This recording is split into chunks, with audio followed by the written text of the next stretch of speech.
All right. Howdy and good morning to those coming in. Glad to see you here. We have a few things going on this morning. Currently, we have our pre-conference evaluation down in the chat. Link will be coming in. If you can go on ahead and fill that out as you're coming in, we'd appreciate that. Gives us good feedback, helps us to help you. Good exchange going on. Next up, we do have an activity for y'all up on the screen. You see those words on screen? Or those sentences on screen? Those are questions for y'all. If you want to go ahead and type out your answer to those and be sure to put the number next to it. That way we know which question you're answering. We want to know, we want to hear from you. We want to know what you're thinking about these. And go on ahead, get typing. And remember, I'll be reading answers in the chat. So let's have some fun with this.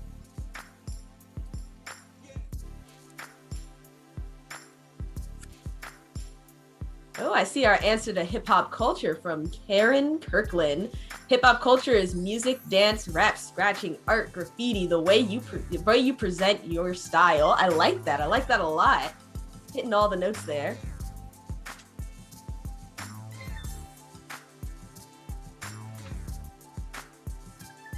Oh, I see some positive artists coming in. Chance the Rapper. Ooh, very good choice. Very good. Queen Latifah and the group Arrested Development have positive lyrics. All right, all right.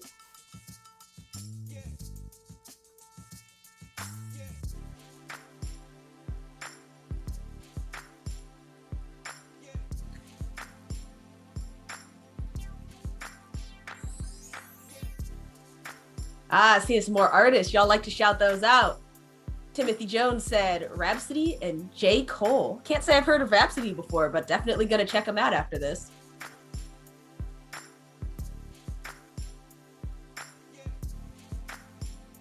All right. Well, thank y'all for partaking in our pre-conference activity. Love seeing y'all responses and seeing y'all be active. I think I saw Drake in there too from Judge Bailey. That's a good one. So without further ado, we're going to go ahead and get started with day 2 of our conference. So first off, hello everyone. Welcome. Good morning. My name is Chrissy Donald. I serve as the Youth Pop Culture Institute and Faces for Change intern, as well as one of our Hip Hop to Prevent conference producers. So this day will be just as exciting as yesterday, and your feedback thus far was amazing. So we want to keep that up. So with that being said, you will see very shortly, if you haven't already, our pre-conference evaluation, which will be posted in the chat. So make sure y'all click that link and fill out that information for us. It's really quick, really simple, really easy. We just kind of want to see where y'all are at with our conference right now and kind of your knowledge on hip hop and hip hop culture and substance use, the whole shebang. So make sure y'all fill that out for us. We definitely appreciate it. Additionally, we want to make sure that y'all are staying tapped in with us on all social media platforms. So whenever you're mentioning us in this conference, make sure you use hashtag HH2P 2021, which stands for Hip Hop to Prevent 2021, as well as making sure that you're following us and tagging us on Instagram and Twitter at Faces for Change. And you can also find us on Facebook at Faces for Change Harrisonburg. So with that being said, I'm going to hand it off to Tim if he has anything else he wants to add to that. Good morning. Thank you. Thank you, Chrissy. Good morning, everyone. We're excited about day 2, and thank you all for coming through. I just want to reiterate the importance of distinguishing your question and answers in the Q&A, which is right in the middle of the lower part of your screen, as well as the chat, because the question and answer not only will help the discussion in the panels, but if there's questions that aren't answered, those questions still can inform our work in being effective moving forward. So some of your questions that may not get answered still may let us know, oh, this is something we should be cognizant of as we continue the work. The chat just continue to have that energy, and the panelists and the moderators will pull some of your quotes from the chat. So if you say something that's fire, you may get a shout out. And so but we want you to use both, because we're going to be able to go back and refer to those. And as Chrissy said, continue to use the social media, because just because some individuals aren't here, that doesn't mean that they can't benefit from what's being shared. So tag us, add us, and let's just start the day. Let's get this popping. Happy Friday, everybody.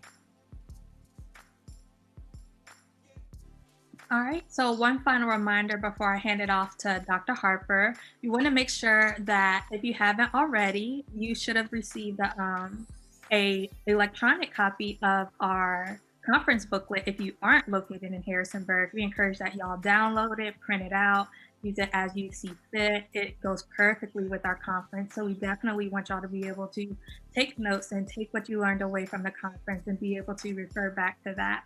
As well, if you're in Harrisonburg, there will also be a pickup location where you can pick up your conference supplies as well. So make sure that y'all are taking those notes, staying in tune, and hopefully learning something. So now we'll pass it over to Dr. Harper. Good morning, everybody. I am ready. Yesterday, we heard support from Harrisonburg Mayor Dina Reed. We talked a lot about hip hop. I surely believe that attendees got a trigger that motivates them to seek more about the culture, more information about the culture. We learned a lot about related drug use and even talk a bit about the reasons why young people turn to drugs. You spoke out and we listened via the panel and a dynamic youth keynote. We even had a video highlighting Harrisonburg and the Faces for Change Drug-Free Community Coalition. Now about today. Before we begin fully, let's talk briefly about our charge as a newly developing Faces for Change Coalition here in Harrisonburg. Pastor Richard Henderson is the project director for the Drug-Free Baltimore Drug-Free Community Coalition and is ready to give us our charge. Pastor Richardson? Hey, good morning, everybody. Can you hear me? Can everybody hear me okay? We're good. Oh, okay. Yes. First of all, I'd like to thank Dr. Harper and Bill Harper for this opportunity to participate in the Faces for Change conference this morning and giving the charge. And I'm going to be brief because my brother Billo knows that I could just talk on and on and on. So this morning, what I would like to do is charge the Faces for Change Coalition in Harrisonburg, Virginia, to continue to do the necessary and needed outreach in Harrisonburg, Virginia, to the youth and young adults that need services as it relates to substance abuse prevention and intervention. I also want to charge the coalition with continuing to collaborate, not just with, local coalitions, but with coalitions around the country and other organizations such as CACA, SAMHSA, CDC, the police department, the local, the mayor's office. Also, finally, I'd like to charge the Faces for Change Community Coalition to continue to do that work. A lot of times, with working with young people and trying to help them understand substance abuse prevention, a lot of times, they may not seem to be very appreciative, but I'm going to be honest with you from history of working with formerly the East Baltimore Drug-Free Community Coalition. Sometimes, I know after this pandemic is over, you're going to have young people knocking down your door just to, workshop. And I'm sure that with, with dealing with hip hop, young people are really going to be energized and encouraged, by the Faces for Change Coalition. So I charge your coalition, and I'm looking forward to the continued collaboration and continued partnership. And if you need any help from Drug-Free Baltimore, you got us. Thank you so much, Dr. Harper. And I wish the best to the Faces for Change Coalition, to all the members. Thank you. Thank you so much, Pastor Henderson. And we received that charge. But now let's move on to a video. Hip hop, what you should know for effective prevention for youth video. It's our feature, and the feature is hip hop development. It was written by a young person, Amani Turner, and the video was actually produced by our Zoom coordinator, Destiny Brown. So let's take a look at this video. And really, if you have notes, put the notes down, but really check it out and listen.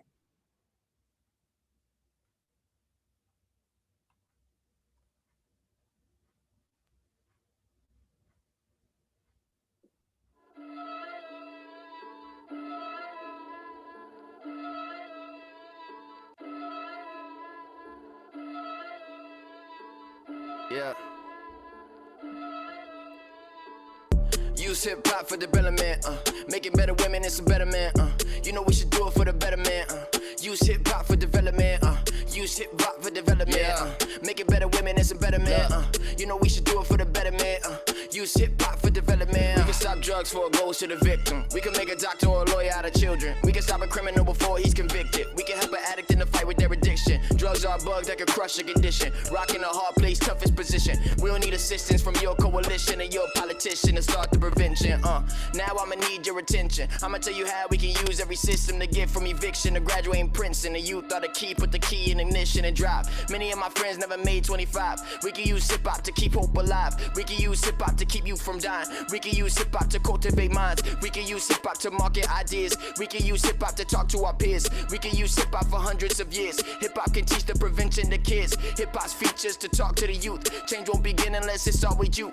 All of your sectors and all of your groups, listen to us like we listen to you. Use hip hop for development, making better women and some better men. You know we should do it for the better man. Use hip hop for development. Use hip hop for development, making better women and some better men. You know we should do it for the better man. Use hip hop for development. Use hip hop for development, making better women and some better men. You know we should do it for the better man. Use hip hop for development. Use hip hop for development, making better women and some better men. You know we should do it for the better man. Use hip hop for development. We need a collaboration between the entire nation, the government, education, the media, entertainment, policemen, and all the stations. And only this combination can strengthen the foundation we need for this situation. Our youth are telling us how. If we listen to every statement and read them, so we can teach them to make it, achieve their greatness. And this should be for the youth, for that's anyone, any races, that's Latinx, black or white, Middle Eastern nation, and native. And we can vary the globe if we all are coming together. The world we live is a place, and we know we can make it better. We wouldn't have any diamonds if no one applied the pressure. This isn't on any person alone, a global endeavor. The only step is to open your mind and open your heart up and let yourself be a part of the change. And work smart with your brain and not harder for gain. Can only dream of the days when no one feels any pain, when no one feels any. Use hip hop for development, making better women and some better men. You know we can do it for the better man. Use hip hop for development. Use hip hop for development, making better women and some better men. You know we should do it for the better man. Use hip hop for development. Look, prevention works. If hip hop can be used to market products, it can be used for prevention. It can be used for prevention. Image.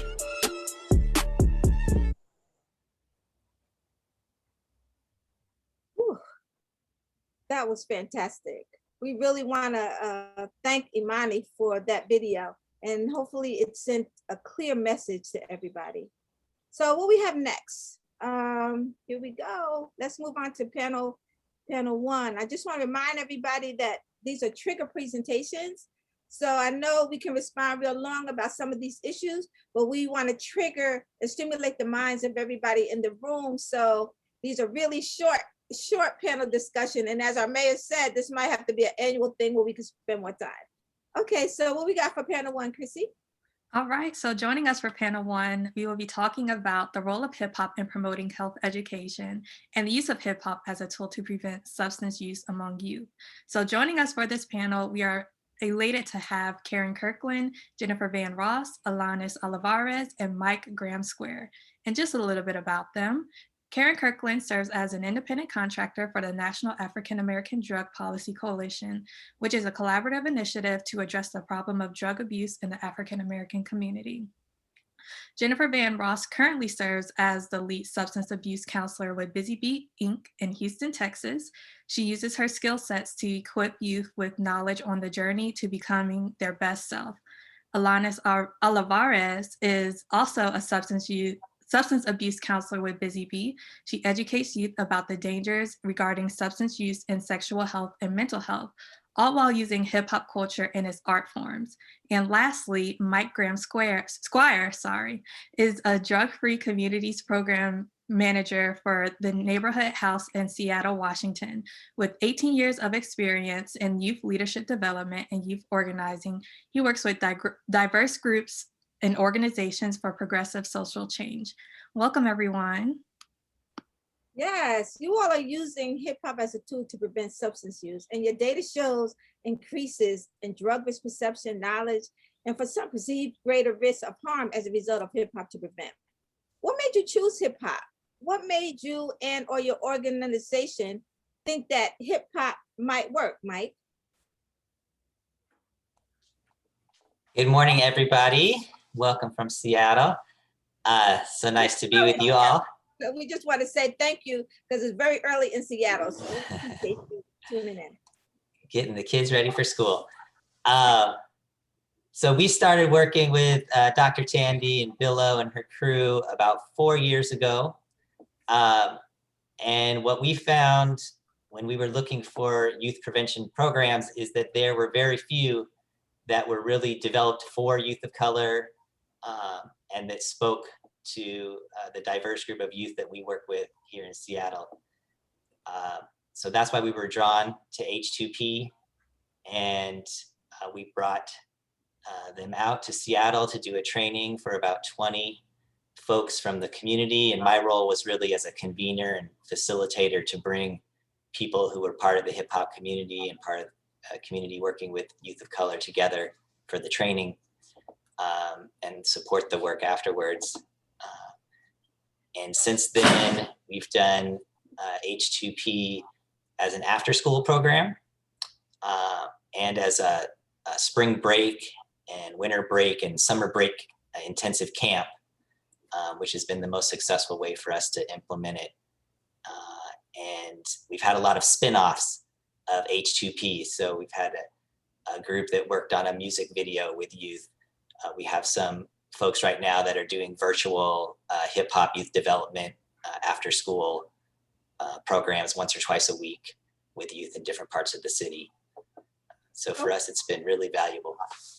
Yeah, so hip hop is working in Seattle and it could work in Harrisonburg. So Karen, tell us a little bit about your experience. What have you learned that you can share with others as they begin to think about hip hop as a way to engage young people? You're on mute. Unmute yourself.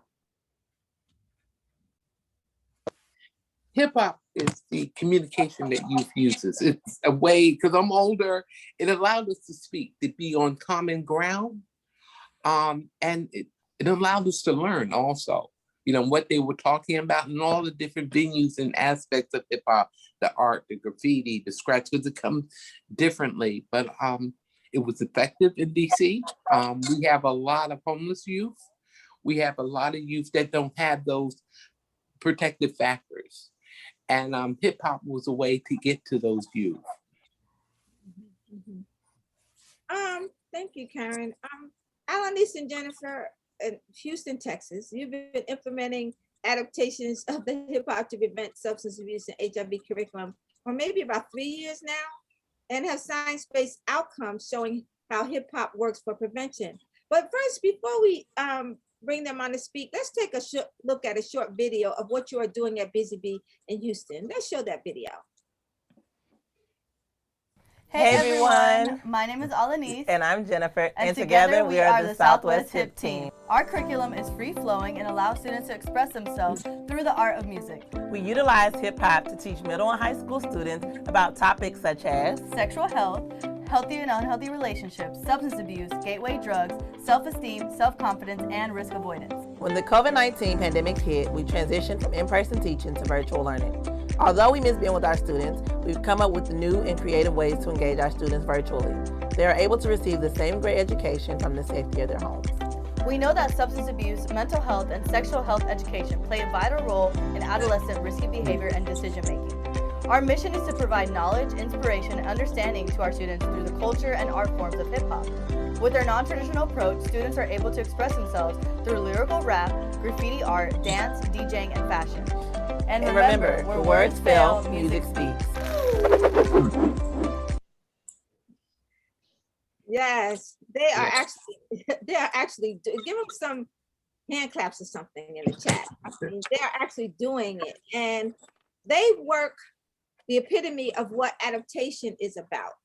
So would you talk a little bit about what needs to be considered when adapting a hip hop based strategy to meet local needs?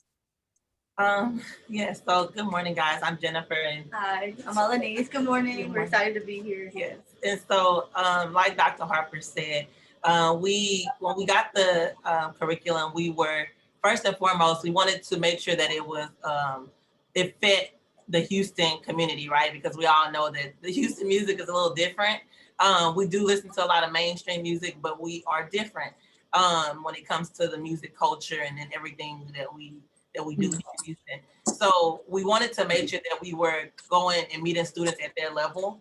And so we started to think about everything that we could utilize that they use and how could we mold that to fit education, but also make it fun and make it educational. So like you guys, we saw in the chat, somebody said, are they using TikTok? We are using TikTok.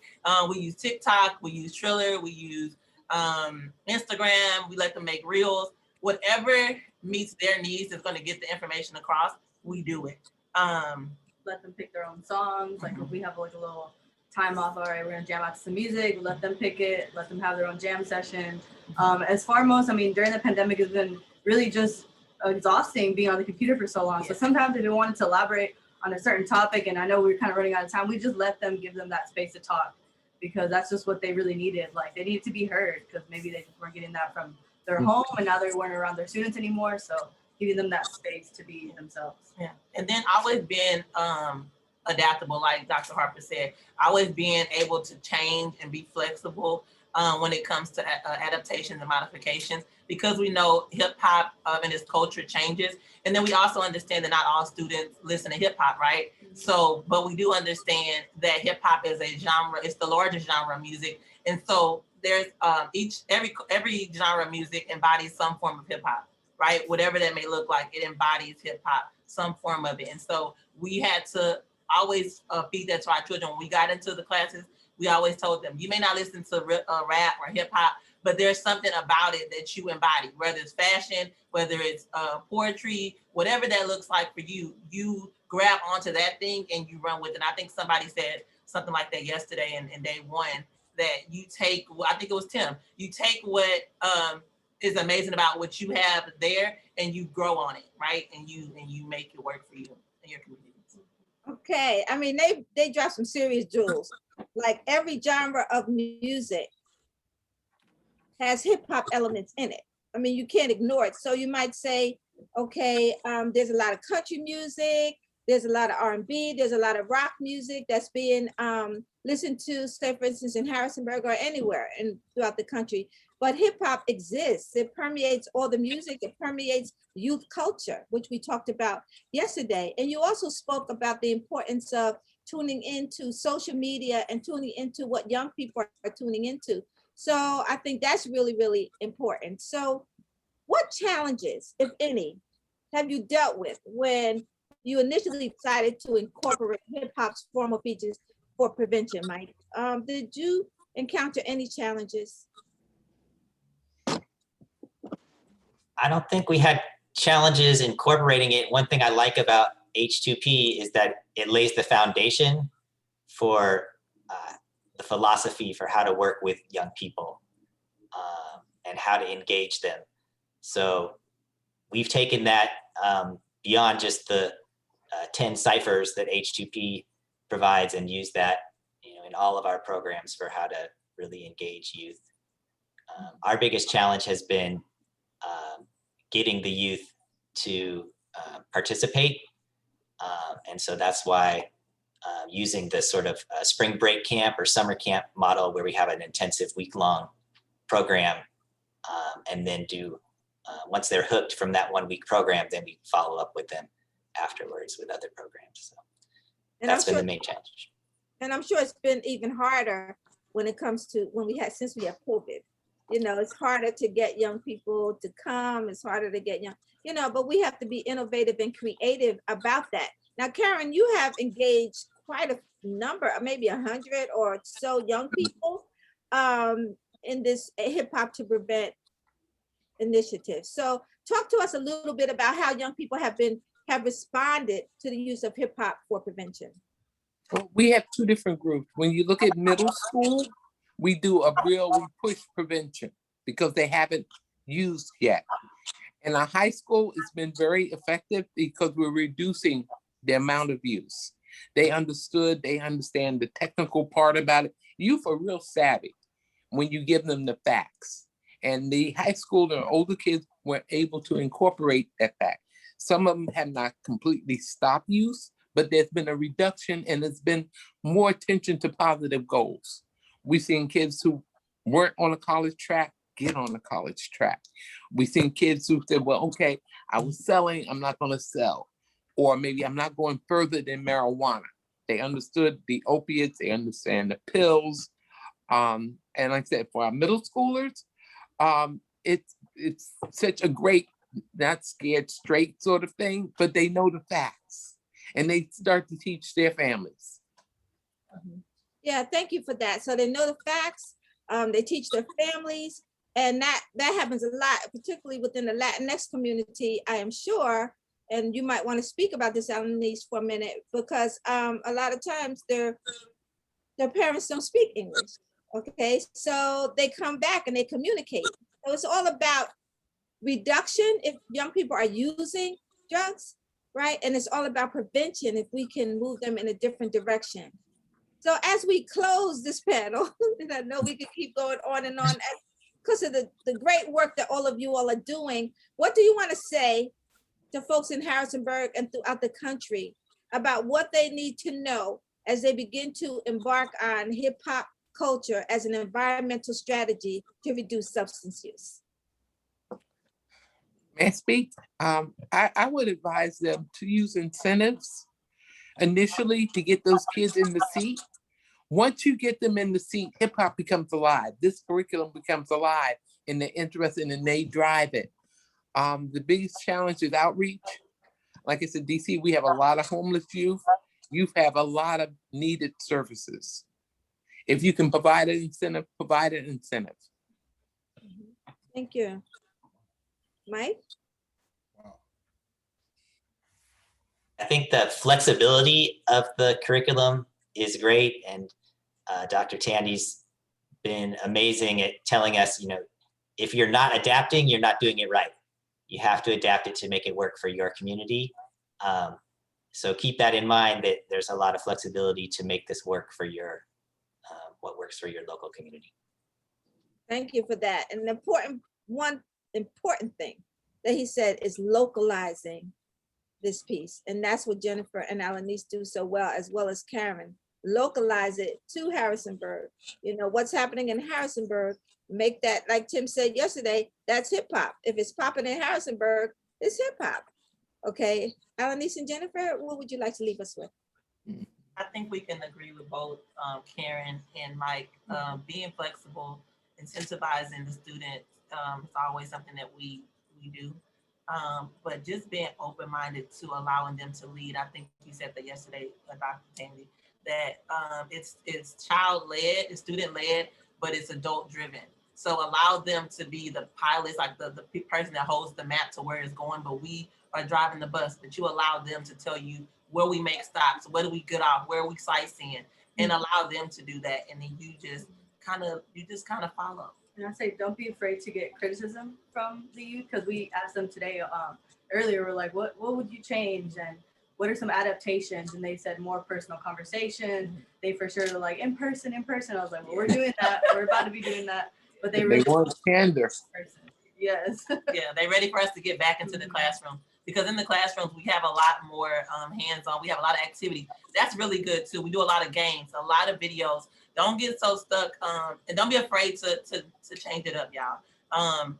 Get the games, do the music, do the videos. Find the YouTube videos the that YouTube have video. meetings for you, like your community and the music that's in for that. So find those videos, and we've had to censor some really good videos because it's Houston culture videos. Like we've had videos about lean, about mental health and hip hop. Obviously, there's curse words in there, so we had to use our social media team to leak those out. But they've been really responsive to those videos and really good conversations. Wow, this is amazing.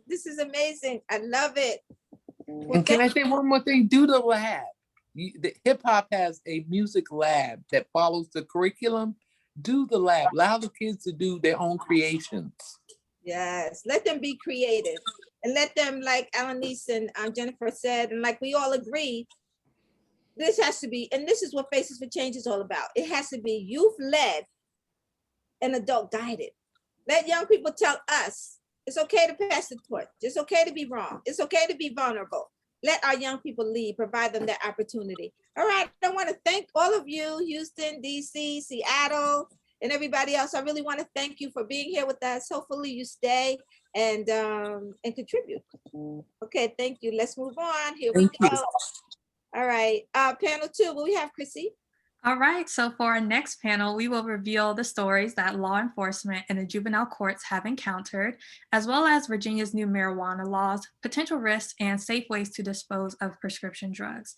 Joining us for this panel, we have the Honorable Judge Anthony Bailey, Lieutenant Chris Monahan, and Ben Stevenson. And a little bit about them. In 2014, Judge Anthony Bailey was elected to serve as the juvenile domestic court judge for the 26th Judicial District by the VA General Assembly. Judge Bailey has been involved in many civic groups that serve the needs of families and children. Lieutenant Chris Monahan is the lieutenant over the Special Operations Division, which includes the Crime Prevention Unit, K-9 Division, Traffic Division, Animal Control Division, and Auxiliary Program. He's been a crime prevention officer and agent for the Drug Task Force for 8 years. And lastly, Ben Stevenson serves as the division chief for the Community Corrections of Montgomery County, Maryland government, where he oversees all of the operations within the pre-release center, pretrial services, and division programs. Additionally, he serves as a part-time associate professor teaching criminal justice related courses. Welcome, everyone. Oh, we are honored to have yet another esteemed panel and to be able to get these guys away from their work. I mean, that says a lot about Faces for Change and what we're doing. So we really appreciate you taking the time out of your busy schedule. So let me start with Ben. All across the country, and this relates to Lieutenant Monahan too, all across the country, Drug Take Back Day was implemented last month. Ben, talk a little bit about the importance of this national initiative, including the importance of proper disposal of prescription drugs, not just in April, but every day. Can't hear you.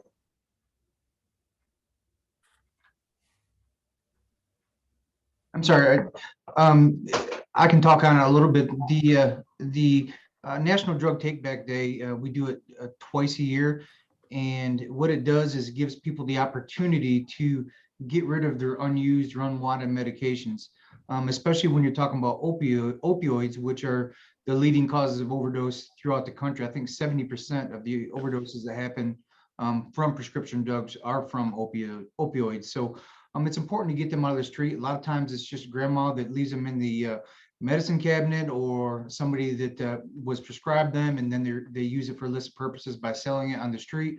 But what happens is if we can get our hands on these, especially these 2 days a year is the focal point for that drug take back.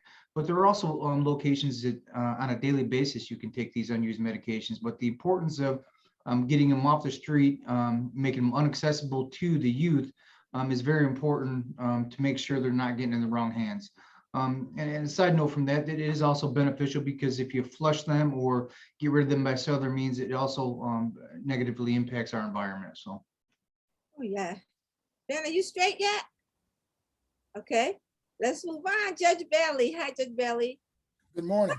Hey, what should parents, youth workers, educators, and others who work with youth understand about drug courts and the consequences related to unlawful drug use behaviors? Can you hear me now? Yeah, we can hear you. Okay, all right. We'll come back to you. Okay. All right. Well, first of all, thank you for doing this, Dr. Tandy. It is amazing. I was not able to join yesterday, but I am really enjoying all the useful information that's coming out today. So thank you, team, for putting this together.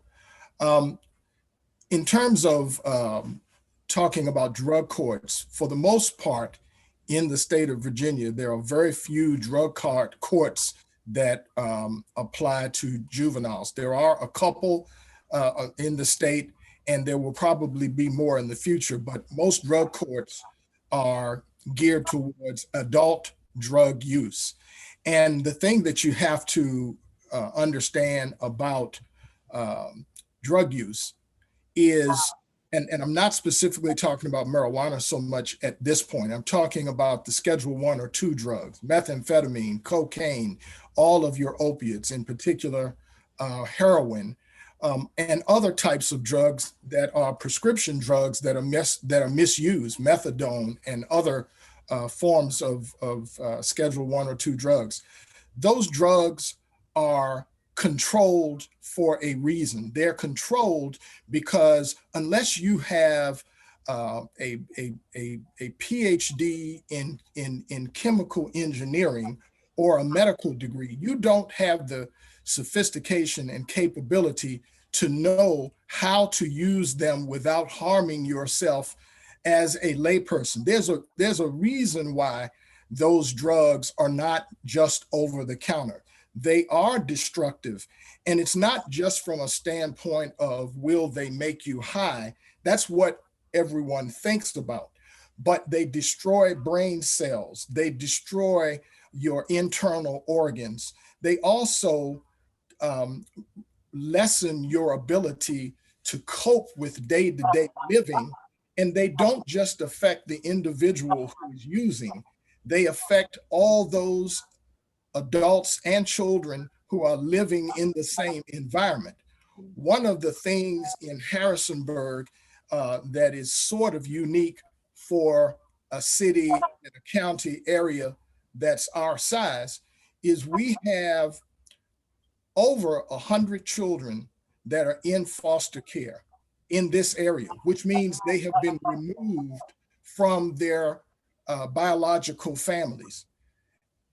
I don't have a precise statistic, but I can tell you that it is somewhere approaching 95% of those children that have been removed were removed because the parent or guardian they were living with was a substance abuse user. They were using Schedule 1 or 2 drugs, and Wow. and they were no longer able to work, provide food, maintain the housing, keep themselves and the children clean. And so you start to see a deterioration of the whole environment, and it injures children as well as the adults in the family. Yes, no question. And I think that that might go across the board in terms of throughout the country, in terms of these same issues that folks are dealing with, whether you're on the East Coast or you're on the West Coast or in the central part of the country. And staying with that, Ben, you've done a lot of work with the prevention of opioids, okay? And Judge Bailey just talked about opioids, whether we're talking about Oxycontin, or even when we talk about fentanyl, and we might not be talking directly about marijuana, but we know that marijuana could be laced with fentanyl, and we know how destructive fentanyl can be, and you can die in a heartbeat. So Ben, briefly tell our viewers about behaviors to look out for when opioid and even the use of methamphetamines, because that's high. I mean, the rates of methamphetamines are going up all across the country, and we're talking about Harrisonburg. What might be the reality of what's happening with a young person if they are using? Well, first and foremost, thank you for having me, and sorry for the technical difficulties. But in regards of a young person, a lot of times, a lot of people don't realize the signs and symptoms of a person who might be under the influence of opioids, whether it's showing signs of like, for instance, like a person who might be going through withdrawals of opioid use disorder could be experiencing like flu-like symptoms. So they might be presenting with those kinds of symptoms. And if they're not, diagnosed, then a person, is not able to get the consistent help that they may need. And a lot of times we don't realize that a lot of the times when a young person may be engaging in those risky behaviors, they're compensating for something else. They're trying to self-medicate or deal with something else that might be going on in their lives. And so being able to, identify that and assist them in the best way possible is important, because I always tell parents the conversation when it comes to substance use has to be early and often, and you have to educate beyond the classroom. And so even with our school system, we talk about how, the education of substances has to go beyond just the health classes, but across the curriculum, in various aspects of their daily lives, whether it's a writing prompt or an English class or anything like that. So you got to make sure that you give them the tools and the skills and knowledge to know the harmful effects of opioids, because to be frank about it, we've we were initially lied to in regards of those negative effects of those drugs. And so trying to mitigate, some of those wrong messages and trying to make sure that they have the right messages is important. Wow. Woo. Y'all are dropping so many jewels here. I wish we had an hour for this. Now, Lieutenant, there's a lot of weed smoking among youth in Harrisonburg and throughout the country. Okay. Talk a bit about the legalization of marijuana in Virginia. I know it's coming up, and how that may impact the hip hop development-based strategies that Faces for Change will be implementing for the prevention of marijuana use among youth. Certainly, I think with the legalization, it's going to help create a culture where it's more acceptable to use it. And I think with it being more acceptable, you're going to get more renowned use of it. And certainly, while it's still going to be not legal for those under 18, it's only a civil violation, which pushes them into some sort of a counseling session along with the fine. But I do think this is the $1 million debate when you talk about gateway drugs. I've heard many people say marijuana isn't a gateway drug. I don't care if it is or isn't, but I believe that once you get into that culture of drug use, even if it is just marijuana or alcohol, I don't care. It creates a culture with acceptable, and then you get somebody else bringing those drugs into the scene, and it escalates into the opioids and all the other drugs. And I think that could be cause some long-term problems when you're dealing with not only just at home, when it becomes acceptable at home and the kids are seeing their parents use it. All those things I think are going to have be a catalyst for future issues with drug-related incidents and problems leading to more Schedule 2, Schedule 1 drugs that are in the wrong hands and lead to death or incarceration. So I think it is going to have a negative effect. The direct impact of marijuana on an individual, again, that's probably not a major concern, but it's that culture that concerns me. Mm-hmm. I think we have one question. We have a question, Dominique? Yes, sure. Yes, we do. All right, we have one question coming in from the chat. It says, why are we removing children from their parents if they use substance? Don't they need support rather than punishment like that? It'd be interesting to hear y'all's thoughts on it. That's probably a question that's directed to me, so let me answer that. They are not removed by police. They are removed by the Department of Social Services. In some states, it may be called the Child Welfare or Child Protective Services.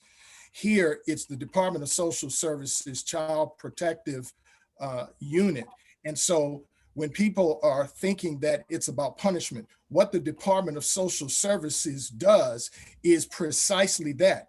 People say all the time that substance users and addicts need help.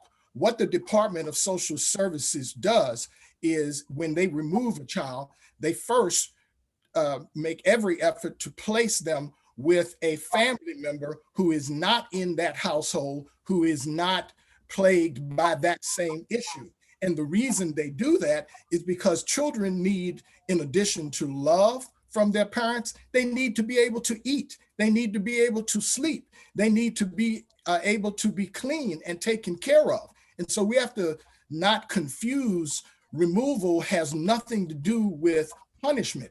It has to do with placing them in an environment where they can be cared for, most of all with relatives. There are some times when the person who's plagued by this doesn't have any relatives that are in a position to take their children. In those instances, those children might have to be placed with non-relative foster family. But the reason why it's called foster care, even if it's grandma, is because that person who's going to take custody of that child while the Department of Social Services and other agencies are working with the individuals who need treatment to not only pay for the treatment, to not only provide oftentimes rides to get to the treatment, but to provide them the other kinds of support they might need. Many times mental health becomes treatment becomes a need as well. So I want to get us out of the thought that every time there's intervention, it involves punishment. That's a false narrative. That's not true. What the Department of Social Services does is develop a list of things that family needs. Sometimes they need their house cleaned. As one of the things we have put in place measures to send exterminators in, sometimes multiple times, to try to kill the insects. I remember one particular case, it wasn't in Harrisonburg, it was in Page County, when the Child Protective Services person got there, because in large part of the substance abuse and addictions of the parents, there were 27 bugs on the infant child while the deputy and the Child Protective Services worker were there. And the deputy went out to the scene because the child had been locked from the outside inside a bedroom. And so when people become addicts, they oftentimes lose the ability to engage in normal care. And that's why you have children that are placed outside of that home. But services are provided. Yeah, so the main, I mean, I'm glad you really explained that, Judge Belli, because the bottom line is placing children where they can be taken care of. And just really quickly, I interviewed a young woman with Pastor Forney who had been addicted to meth, and she was working her way through everything, but communicated to me about her daughter and about folks who are parenting where they're so addicted that their kids actually see them, go through the process of contaminating their body with the drugs. So we have to protect our children. We have to protect our young people. Those are good points. Now, of course, we're out of time for this panel, but I just want you all to just in 30 seconds to answer a separate question, okay? The first question for Ben, let's say, what do you want to, no, this is for Monahan. What do you want to say as enforcers of the law to those listening about what they need to know that we have not talked about today as we move forward with substance use prevention in 30 seconds? I think the best thing to make is statement to make is just, we got to remember this starts at a young age and it starts at home, in my opinion. If the kids pushed off to school, we try to push through like a DARE program for education at an early age.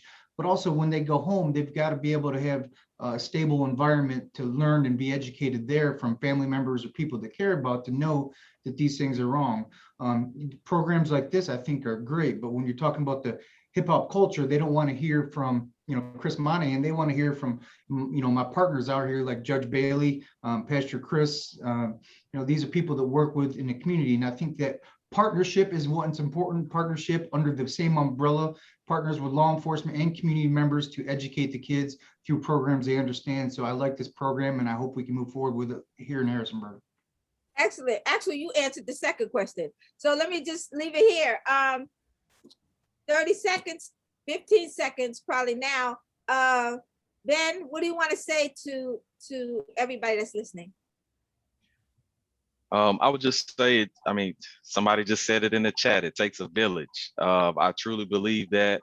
I think it's very important to mobilize as many community stakeholders that could have a vested interest in reaching the goals and objectives when it comes to prevention. I think that is very important to have the kids involved in the beginning, in the planning and the implementation and in every aspect of implementing your prevention program. And I also believe, it's also important just to get those key stakeholders, those champions in the communities that are a part of communities that you might not be in every day, to hopefully help you get into those communities. Just because, me working at county government, sometimes government employees are not really welcomed in certain areas. Just like, Chris might say, law enforcement might not be welcomed in those communities. So if you are able to, get the blessing from that champion in that community, then, the sky's the limit to what you can achieve, especially when you mobilize the community to actually do your implementation and your effort. So oh yeah, and we got to work toward Chris being able Lieutenant Chris being able to move into those communities, you know, and establish those partnerships with law enforcement, because well, that's a whole nother panel discussion. But we appreciate you, Lieutenant. Judge Bella, you got 15 seconds. Wrap it up. Bring it on home.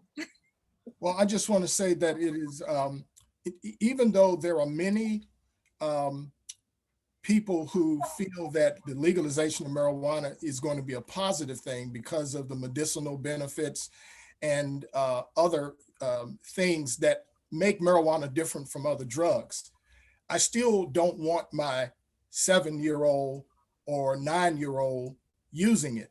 And Lieutenant Monahan is correct. It is going to expose them because more people are going to be using it in their homes, in open public, in the cars, because it will be legal. So I don't view necessarily the legalization as a bad thing, but I still think that we have to do what we can to prevent its use and abuse by youth. And so I'm very grateful for Hip Hop to Prevent and all the organizers of this program and the participants. This was brilliant and wonderful, and we need to push this platform forward. Thank you. Wow, thank you. Thank you, panelists. Thank you so much. We appreciate your time. Hopefully you'll remain around for the last hour. I'm sure folks are going to continue to drop some jewels just like you have. All right, Chrissy, what we have next? All right, so we just want to take a few moments to kind of let everything sit and simmer. And ultimately, we want you to use this time to write in your booklets that we talked about a little bit earlier, kind of reflect everything in. If you want to put any comments in the chat, if you have any questions, make sure you put that specifically in our Q&A.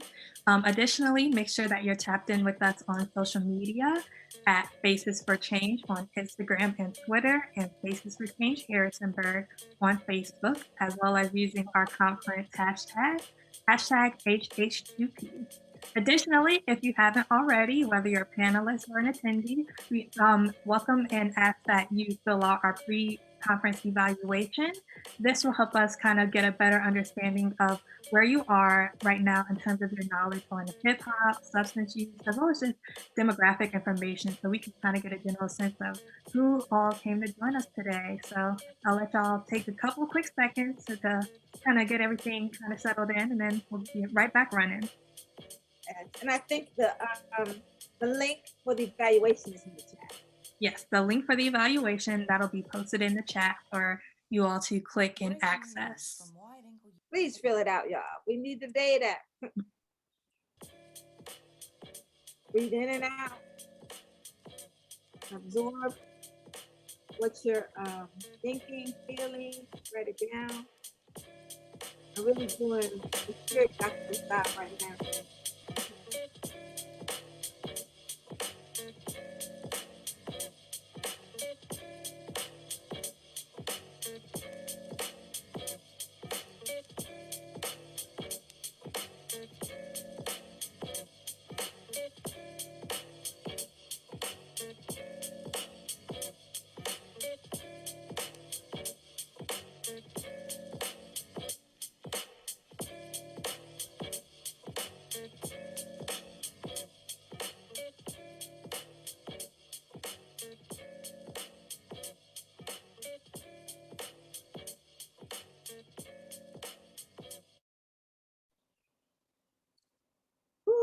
Take a deep breath in.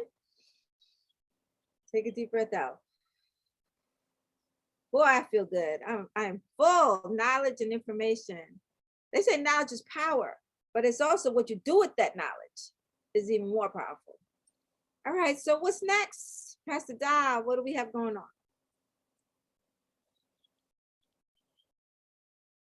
You're muted. Hello, hello, hello. I'm so glad that you asked. Next is our keynote address. Dr.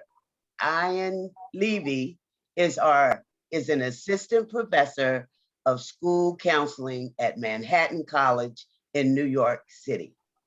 His research explores preparing school counselors to use hip-hop-based interventions to support youth development. He has been featured in the New York Times and on CNN. Dr. Levy. Thank you for that awesome introduction. I got really fired up by that last panel. So I now have things that I want to say to sort of bridge this connection. So let me share my screen. Thank you, Tech, for helping me out getting that set as we were going. Let me just draw some connections before I go in, and then I'm just going to go in because we don't have that much time. One of the connections that I wanted to draw was we were just talking about, right, this notion of prevention, but we were also talking a lot about services that are perhaps perceived as punishments, right? And I want to add some nuance there, right? I think that services are perceived as punishments when they are the only ones that are provided. For example, when counseling is coupled with a fine after somebody is caught using, then it is perceived as a punishment. If counseling is part of development of youth's lives, like from kindergarten, right, then it's not going to be perceived that way. So we can't wait, right? And this is what I'm going to illuminate here. We cannot wait on larger organizations like social services and like policing and like court systems to be the only folks that provide services. They have a role in providing services on a spectrum of where services are provided, right? But we got to do a lot before that point. Too many of the young people I've worked with, their first encounter with a helping professional was a social worker knocking on their door through Child Protective Services. That cannot be the first time that a young person comes in contact with a mental health professional, or else then counseling is going to be perceived as punishment, right?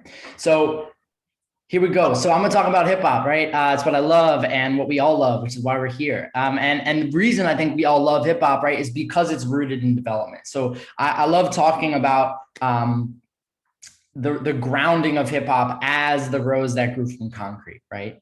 We know that hip hop is a force to be reckoned with, right? It's resilient. It is preventative. It is developmental. It is bound towards wellness despite circumstance. And it is advocating for social justice to mitigate barriers to achieving that same wellness. And it gets a bad rap, right? Like, no pun intended. Hip hop gets, right, accused of being this thing that is the antithesis of development, this thing that promotes all the ugly stuff. But in reality, it is this very strong, forward-moving thing that we love. And the fact of the matter is, when systems fail to provide services, which is, unfortunately, not to be cynical here, what happens? Hip hop responds. Hip hop is always present, has historically been present to provide mental health services and to be preventative in the moments where systems have failed. So let me give a couple examples. Block parties, right? Block parties in the Bronx, which is, I'm at Manhattan College, but it's in the Bronx. And it's like Manhattan in the Bronx. But so Bronx all day, we're here. That's where I'm sitting right now, right? So the Bronx, where hip hop is from, right, was about the culminating of community when access to a variety of services were lost. When youth tagged train cars to show their art, they did that because music and art programs were stripped from schools. Because there was no voice, they said, I'm going to tag this car so everybody in the entire city is forced to look at what has to happen. So when the services are not there, hip hop responds. And that continues today. So I have the Versus battle up here. I'm a big Versus battle fan, right? It's pandemic time. We're all sitting at home. We're feeling lonely. We're feeling isolated. And what happens? Hip hop finds a way to create community on IG Live. I'm now in group chats with homies that I have, watching Brandy and Monica play their hits against each other, having a great time and feeling in some way, at least, as if I'm able to access social connection, which we know is connected to positive well-being and mental health. So the hip hop is there to provide service when those services are not provided. Because at the same time that Versus was there, mental health systems across the country, probably the world, were struggling to figure out how to deliver telehealth. And they were like, oh, we can't use Zoom because we're going to, if we do the wrong thing and people have access to it, it's going to breach confidentiality, right? And so the access was being limited to services. And at the exact same time, hip hop showed up via the virtual medium and provided a service that I think could go toe to toe with telehealth anyway, right? I know I feel better when I leave a versus battle like every single time, right? And so the reality is that it has this nature. That's what hip hop does. And it's our job to remember this, right? It's our job to remember that when because like, listen, we know all the data. We know that young people are not seeking mental health services. That's not because young people don't want mental health, right? That's because mental health services are not built to be culturally responsive and sustaining and to respond to the needs of Black and brown communities. And so as a result, people don't go and get mental health services. What do they do instead? They go to block parties. They write rhymes, right? That hip hop has been there when services have not been. So that's the work, right? So the work that we then have to do is highlight the ways that hip hop has always been there and couple those strategically with practices in schools. So my role as a school counselor, educator, right, and folks who work with school counselors, teachers, any educational stakeholders to say, listen, there are things that we know that might work in counseling, but historically have not because they were steeped in whiteness and developed for white folks. But if we take some of the things that work in those spaces and we take all these beautiful things that we know are happening in hip hop spaces when those systems fail and we merge them, we can create really beautiful things. Y'all follow me so far? Yeah. All right. So here we go. Here's a couple of them, right? One is lyric writing. One of the first, I remember like the first hip hop club I ever started in a high school ever in my life. I was like, hey, who's written some rhymes? All the students held up their phone. They were probably not iPhones at the time. Dating myself a little bit here. They're probably flip phones, but they had a memo, little note memo, right? It like rhymes were written already in the phone, right? If you throw that back even further for folks that were doing this work, which I know there are folks in here that were doing this work pre-cell phone, right? Composition notebooks were the wave, right? And that's where it was. But the point is the lyric notebook is this space to make sense of things when the world around us is crumbling. And that's hip hop. And so if we know that, then let's be strategic. So let's pull from one intervention very quickly here. So Aaron Beck and cognitive behavioral therapy, right, which we know is used, in fact, a lot even in treatment, right? And so what this would do historically is say to people, if they were dealing with, let's say, trying to stop smoking, that every time they got upset and in an argument in their house or wherever they were, and it made them want to smoke, they would have a notebook and they would write down, here's the thought, here's the feeling, did I do it? And they would do that the whole week. Right? Maybe one day they got angry, they smoked a cigarette, one day they didn't, and they went on a run, right? And they bring that back to session and they talk with their counselor about it to look at the different thoughts and the feelings and to reframe cognitions, because we know that thoughts impact behavior, right? That was sort of the basis for Aaron Beck, right? Isn't that what lyric writing can be if we are intentional? If I give youth beats that we've worked on in session and say, this beat is the beat that you know you can process when there are arguments that happen in your household that make you just want to smoke up because you want to escape it. We can find a beat that has that timbre, right? That has that frustration in it. And I want you to, every time you get that feeling, I want you to put your headphones on in your room and I want you to flush out all the feelings you have. Even if it's like, yo, I really want to smoke up right now because I'm really upset. I want you to flush that out and bring that back to session with me. And then we're going to create tracks, right? We're literally going to create in the school studio, which I'll get to in a second, right? Like how we can develop new ways to escape the situations we're in, even if it's just mentally escaping. Like, let me just pull up in my room real quick and put headphones on, because we know that hip hop already provides that outlet, right? So we can be thoughtful in then coupling something like this with that, right? Another is the cipher, right? So in sessions with youth, I might have youth at home working on rhymes, different youth. We might culminate in schools, in groups, because I do a lot of group counseling work. When youth share out rhymes, right? We have them share out rhymes and build community in ciphers. And the reason that we do that is because the cipher has historically existed as group counseling while we have tried to provide adequate group counseling. Now, I could break down this entire picture for you here. I could have us do it, but we're time limited here. But in this picture, on this bus, we see a bunch of crazy things happening. We see one individual rapping in the middle, another individual giving him this like stank face that they're really feeling what it is that they're saying, another person waiting maybe to add or to jump in, and they're actively listening, people around the cipher celebrating. And all of this is naturally occurring on a bus. I've been in plenty of schools where group counseling services we try to provide group counseling services and young people are not coming to them. And the counselor's running around the school trying to find the young person. I gave you a pass this morning. Why didn't you come to group? Right? Half the time they're up in the lunchroom in a cipher. You know, the other half of the time they're just like, they just don't want to go to the counseling session because it does not feel authentic. It does not feel real. What we see on this bus is more reminiscent of what group counseling should be than most of the group counseling services we try to provide in schools. We see equal turns at talk in the cipher. We see that when people perform in the cipher, other people praise them and give them support. When they fail too, if you've ever seen somebody rhyming in a cipher and they start to trip over their rhymes, people corral around them and say, yo, like, it's okay, reset the beat, like, you got it. Like, the cipher has a way of picking people up and making people feel comfortable being vulnerable. And it's crucial that we listen to other people. I did a study in New York City with a bunch of rappers and have written about it in a text that I have coming out shortly. And this is one of the quotes from one of the rappers, which I loved. And he said, rapping with a certain person so many times, you got to figure out how that begins to mesh together. There's an evolution where, like, you go in here and we all sound a little different, but as we grow together, rap together, we begin to develop things that were more complementary and intentionally started playing off each other.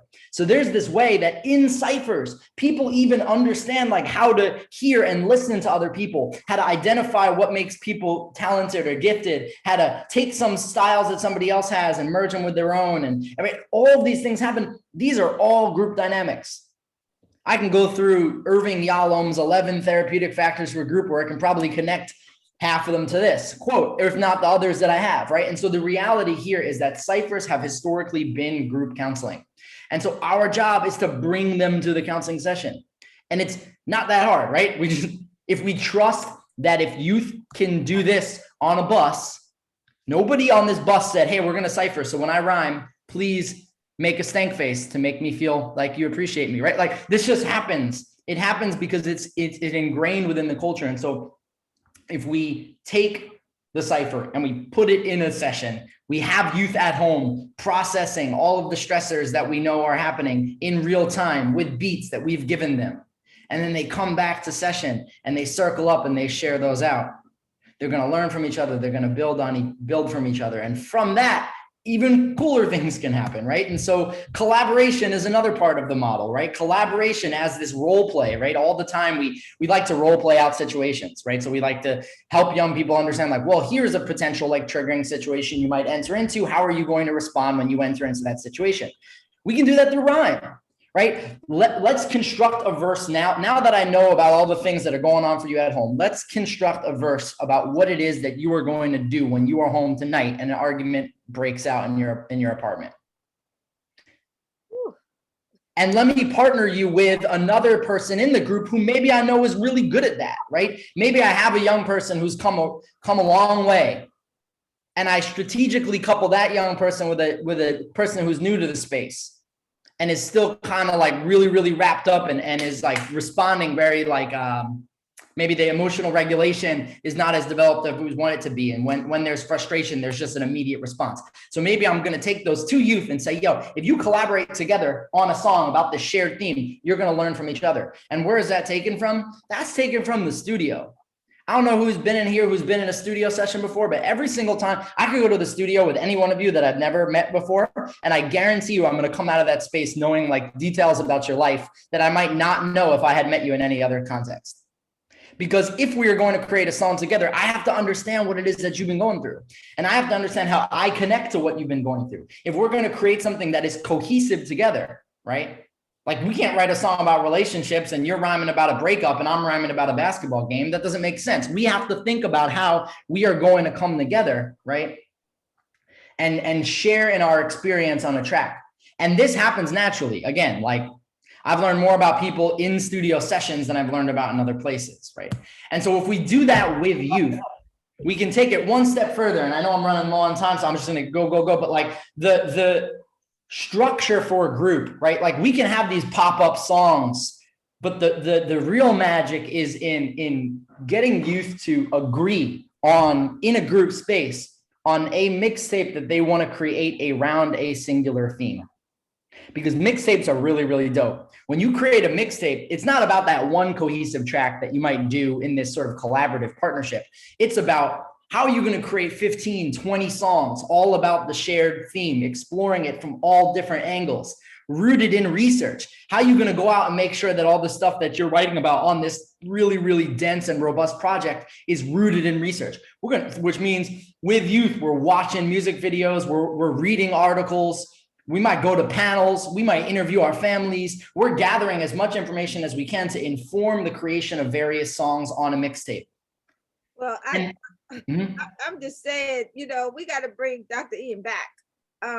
This has been like over the top in terms of what you're saying. I mean, some key jewels. I know you're not at the end, but but we want to hear more. But we have to really take time to bring you back, because this is some really good stuff here.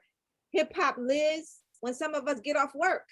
We get off work, but hip hop is, I mean, that's something that I've been saying for a long time, and he's just reinforcing it. It's hip hop development. Hip hop is going to be developing youth regardless of if we're here or not. It's like that rose that grew from concrete. You can water it or you cannot water it. You know, hip hop is going to grow. Hip hop is going to persevere. And then your piece about lyrical songwriting and so forth, and how a cipher is group counseling, and how a cipher, can you imagine creating a cipher about substance use prevention? Can you imagine young people getting together and just saying what they feel, put a beat on, let them put a beat on, let them determine what the beat is, let them determine what the discussion is going to be about.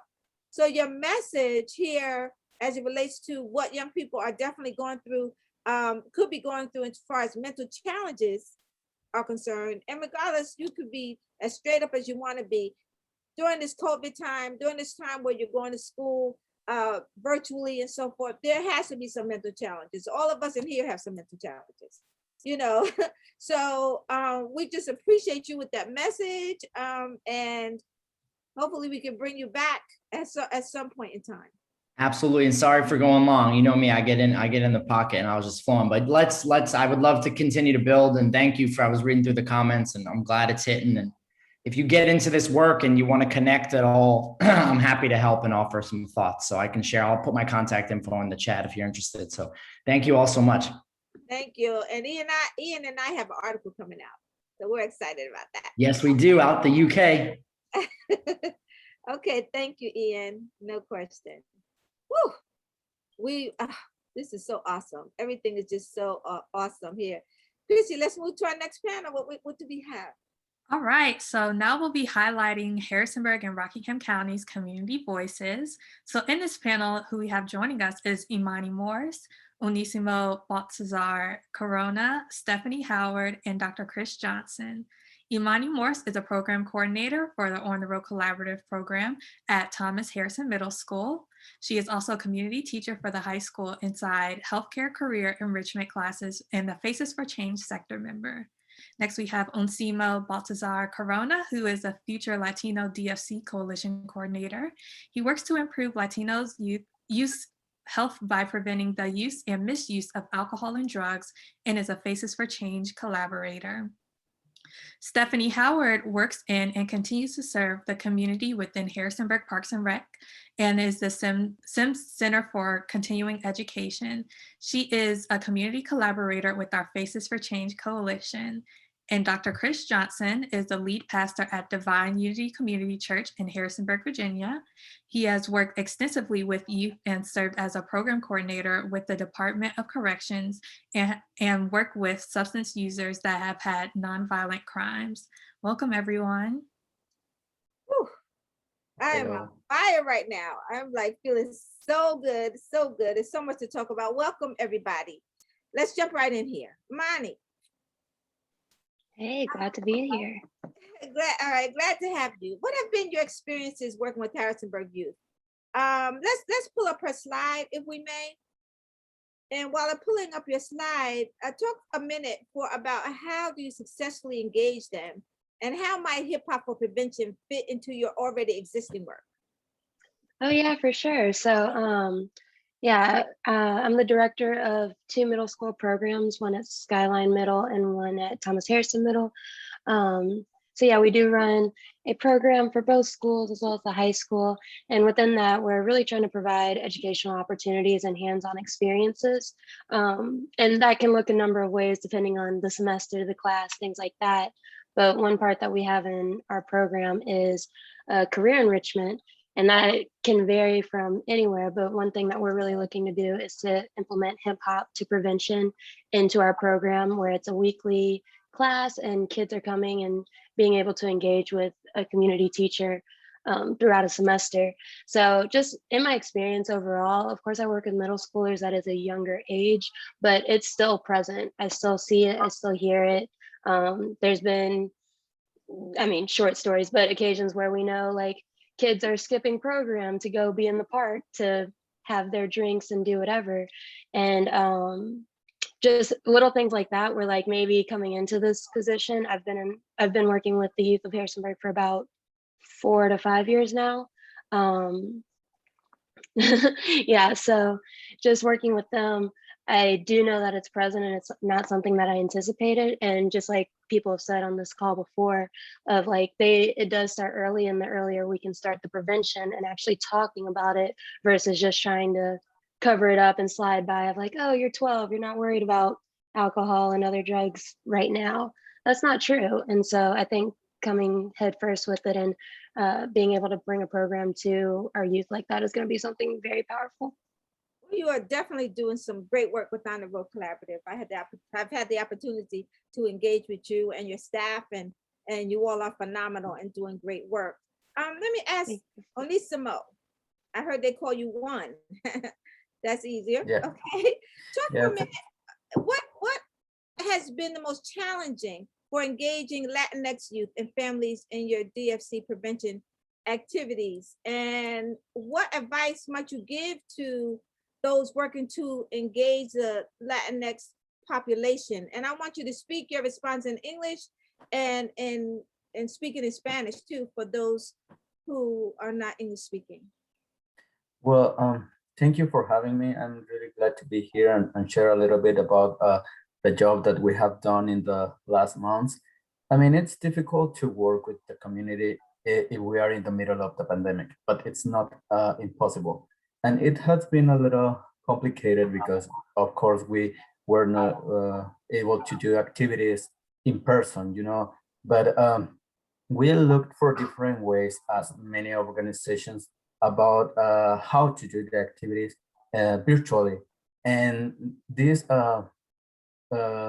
was a challenge. This was a hard challenge, a difficult challenge, but we did it, and we created in the middle of the pandemic a group of youth, a small group of youth, and a small group of parents, and they participated in different activities.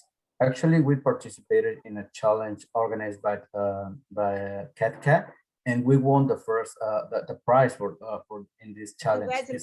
Those prevention challenge, or hosted on last year on October especially. We did different activities like webinars, conversations with parents, conversations with youth, and we published articles, and we we did different activities that led us to won this prize. And what I can say is that if we have the chance to speak one-on-one to our youth, and with different ideas and projects, they don't need to be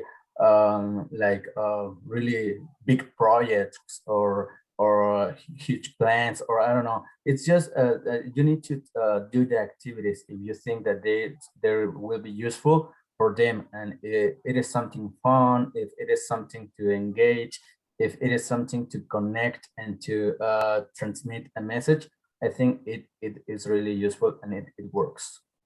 Okay, thank you for that. I want you to put the response to this question in the chat for me, in the interest of time. Like, I think old school about Daddy Yankee from Puerto Rico, and when I think new school, I think about J Balvin when it comes to reggaeton, okay, which is hip hop's cousin, which is hip hop, and it's definitely in Harrisonburg.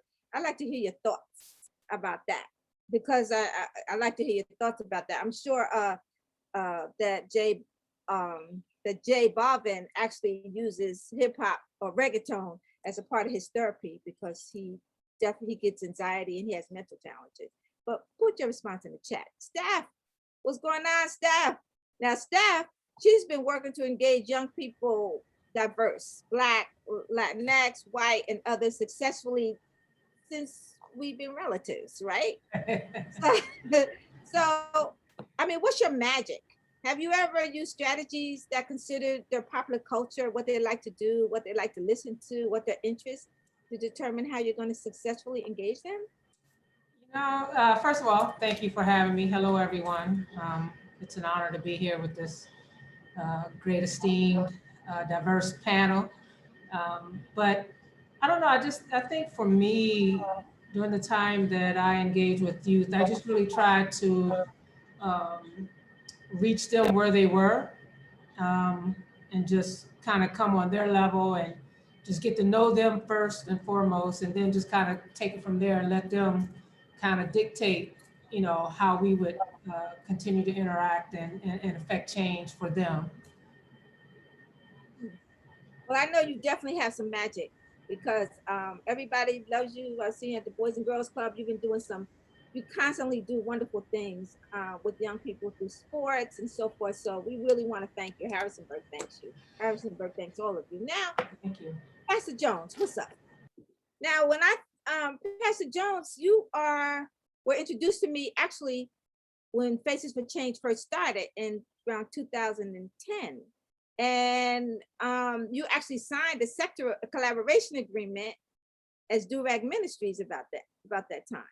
So, and I still have that. So hopefully you'll join our coalition and bring your congregation with you so that we can continue to increase capacity. So I want to put that out there. So now that we're funded, I'm personally inviting you to be a part of Faces for Change. So what is your feeling about using the features or elements or core components of hip hop culture to not only uplift youth, but for substance use prevention? Yeah, well, glad to be here. One, Steph's her magic is consistency. I just want to put that out there. She's been consistent. But in regards to using hip hop culture, once people recognize that it was more than just music, it was more than poetry, it was part of culture, it gave us a language. And so I'm a pastor, I'm a Christian, but because of the culture, I could bridge gaps. And so certain things that I say, how I talk, know what I'm saying, like that comes out while I'm preaching. I have 3 terminal degrees, but the culture is so embedded in me. And so I refuse to let people deem hip hop culture as an uneducated group of people, but it's actually a culture. And so we have a tribal language, and that language grew in the midst of oppression, in the midst of depression. And because of that, there's a tenor to it that captures almost what we would say the Negro spiritual is. So it's like the update to that. Now, the nuances and how it's been used, the same way somebody could say gospel music was taken and used for rhythm and blues and rock and roll and whatnot, but the tenor of it came from such a unique, authentic place. And that authenticity, I believe, is where the gap is it can be bridged. I personally use CHH, Christian hip hop, as a good bridge to help youth hear a different message with the same beat. I still like loud music. I still like J's, but my message is something different. But all of those cultural components is what begin to bring people together. They say 3 major things connect people: sports, food, and music. And I play sports, I love food, and I love music. And so at that point, that crosses many cultural boundaries. And so at that point, it allows us to build relationship. And I think relationship is the thing that allows us to engage youth, but also give them a place when they grow up, and even if they go astray.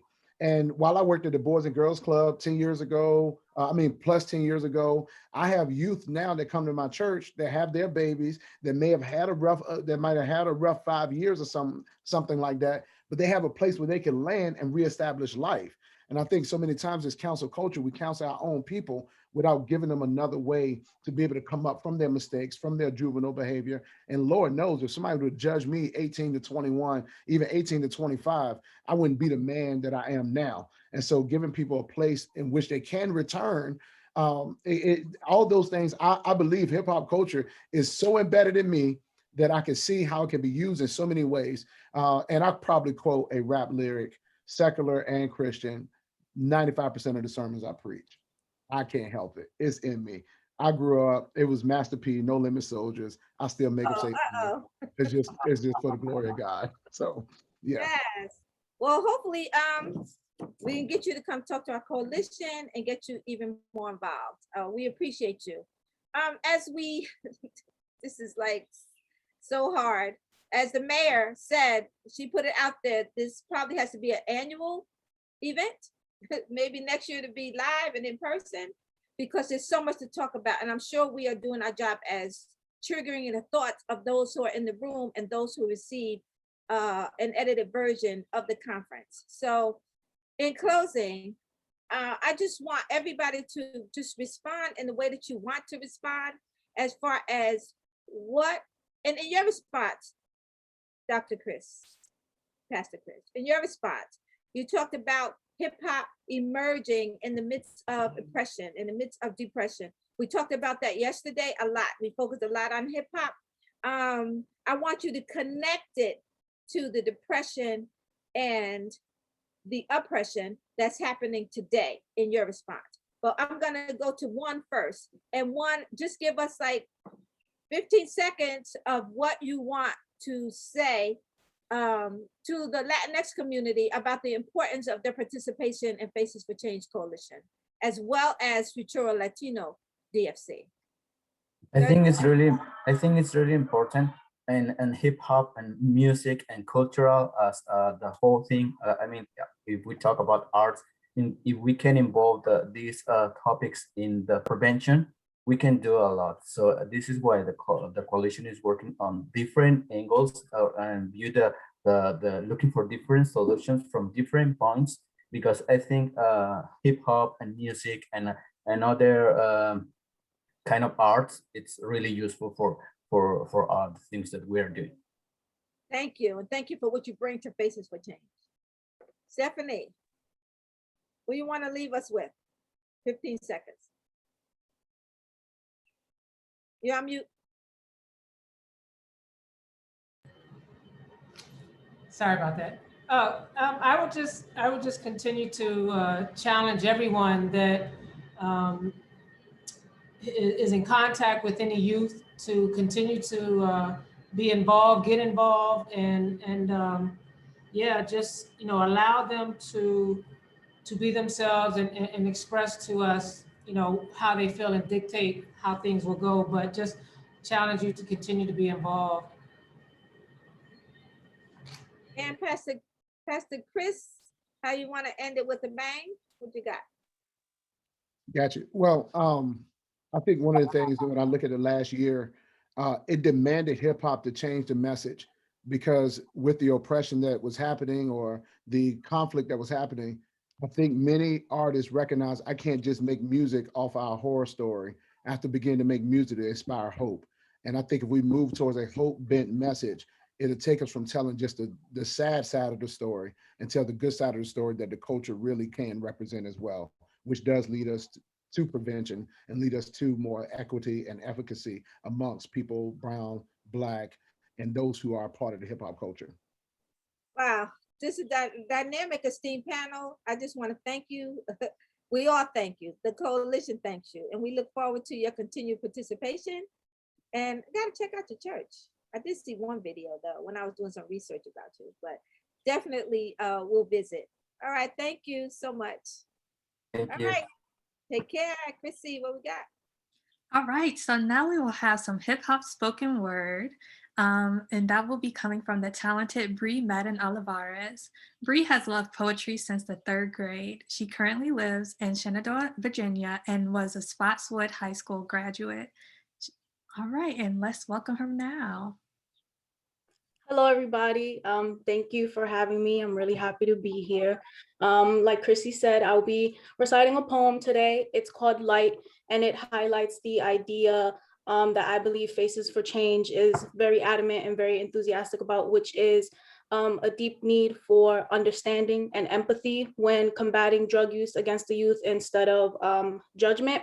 And so my poem called Light highlights that and how we can be a light and a helping hand to others. So thank you and hope you enjoy.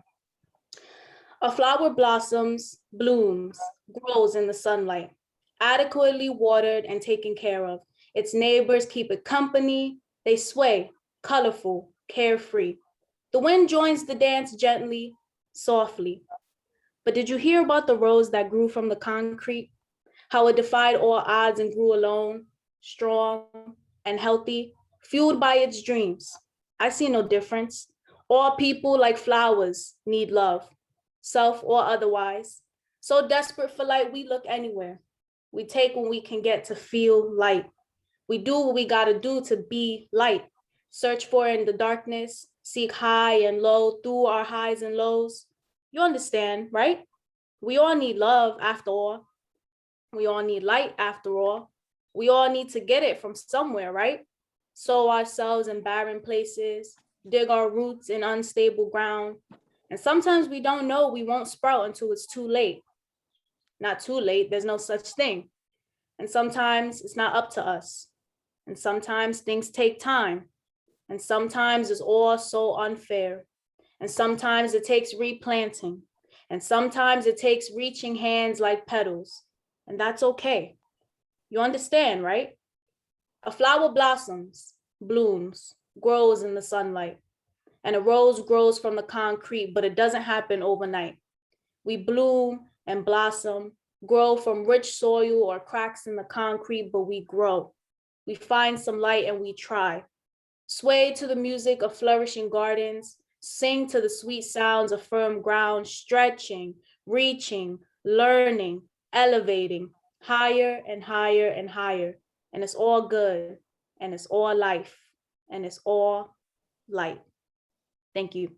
Woo, that was powerful. Give us some claps, some emojis. Oh my God, I just want to just thank you, Bree, for sharing your talents with us.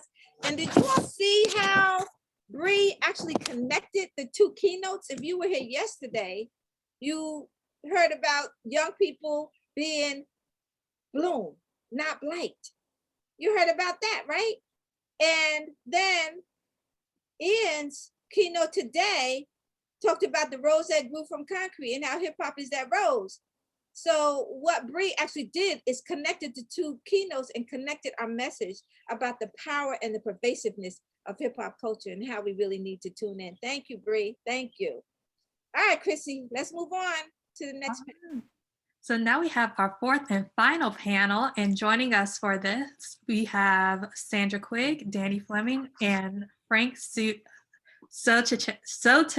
So sorry.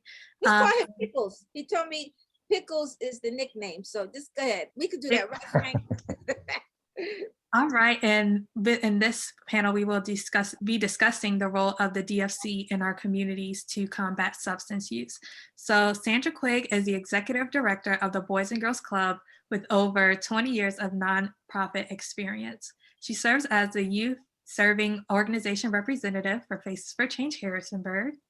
Danny Fleming is a community member with involvement in Harrisonburg City School Board and the Harrisonburg Redevelopment and Housing Authority. Within Faces for Change, he serves as our parent representative. And Pickles, since 2020, has been serving the Harrisonburg and Rockingham County first criminal justice planner with the task of generating recommendations to reduce incarceration rates and evaluating local criminal justice system. Welcome, everyone. Yes, welcome, welcome. Can we pull up the sector chart, please, for a minute? Thank you all for being here, taking the time out of your busy schedule. You see the sector chart up there. And I just want to explain to everybody that the coalition involves sectors and collaborators, which really play the same role. So we have these various sectors that I guess you can see it. I can't really see it. It's too small for me to see. But off the top, parents, law enforcement, youth serving organizations, folks who are involved with mental health, public health. There's it's a whole group of sectors that come together to collaborate. And folks on this panel represent some of those sectors. Okay, so let's move on. Let's start with Frank. Okay, that's the easy way to say your name. Frank, as the city's criminal justice planner, talk briefly about the data you collect that directly relates drug use among youth and crime, and what this data is used to determine. You're on mute, Frank. Thank you, Dr. Tandy, and thank you for having me on this panel. And as part of this activity, we have the advantage in our area of being able to collect and analyze our actual data. So we're not looking at national studies. We're not looking at anecdotal data. We're looking at our up-to-the-minute data. And for example, we identified right away amphetamine and methamphetamine use went up 82% in the last 5 years. Marijuana use went down 20% in the last 5 years. And what this does is it allows us to address our community's problem, not another community's problem.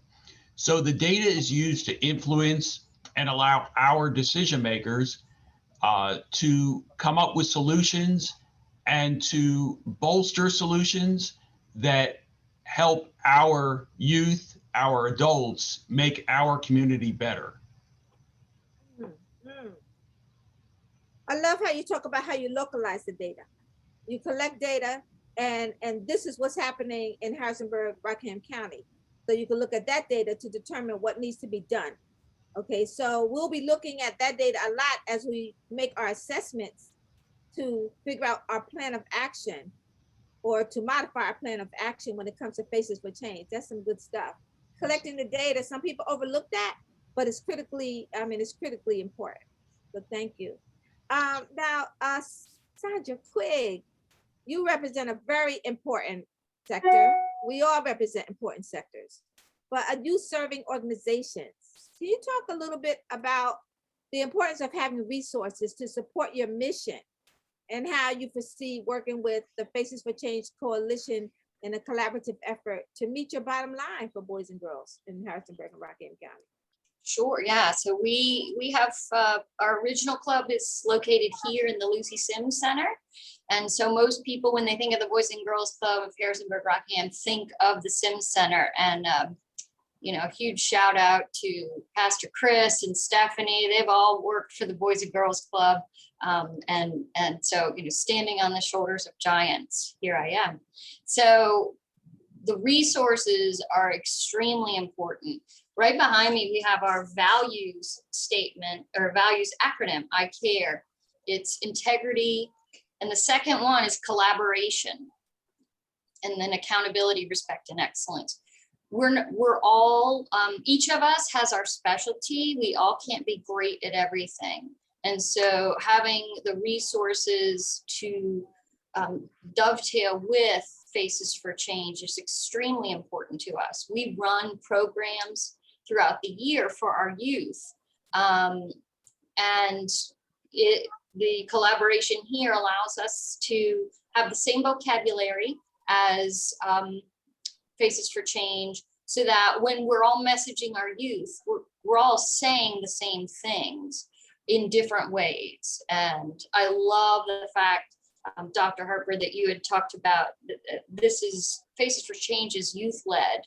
And so what we hope to do with our collaboration in this resource is utilize that, because we don't necessarily have that built into the Boys and Girls Club.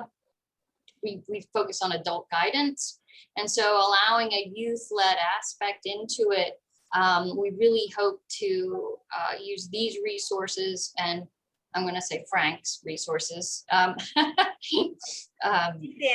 all the information that this group is compiling, so that we can better serve the youth of our community and the youth of the Boys and Girls Club. And I did share this particular slide because I want to emphasize the idea that we're all looking to reduce drug use. We have a current program that focuses on anti-tobacco and anti-smoking. And so our youth have been writing the local legislation and things. So wouldn't it be lovely now to allow them to segue a lot of that into sort of a hip hop, something that's much cooler from their perspective than writing legislatures, which is teaching them the political aspects, like how to hear your get your voice heard in an official channel. So hip hop is the unofficial channel, I guess. Well, actually, hip hop is an official channel too. But I love how you say young people having a voice when it comes to policy and having their voice heard and participating in some of the city council meetings and speaking truth to power.